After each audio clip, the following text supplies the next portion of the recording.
Alright, this is the before and after of me fixing the rust on the hood and the Rust-Oleum paint job that I did on top. So if you want to keep watching the rest of the process, keep watching the video.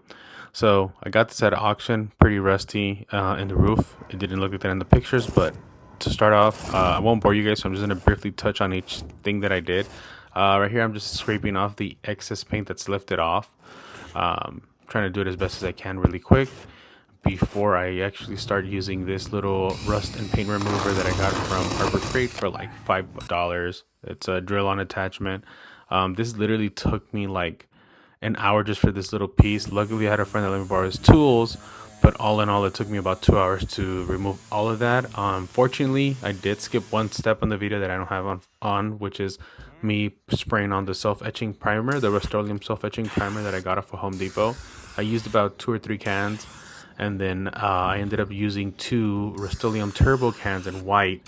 2 of them were perfect. I ended up using like 1.5 cans, I believe, and I put like layers upon layers.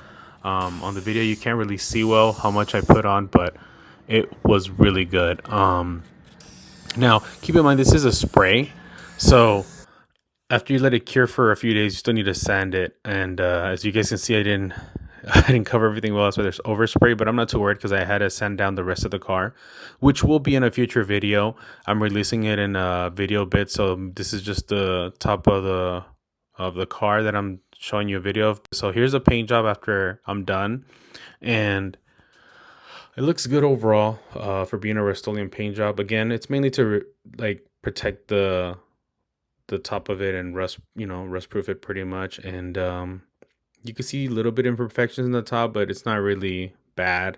Like I said, let it cure for 3 or 4 days and then just like wet sand it with a 1500 grit wet sand and just buff real quick, and that's it, and it's smooth. And right now I'll show you guys some pictures of how it looked after I not only restored the paint there, but on the doors, on the fenders, on the hood.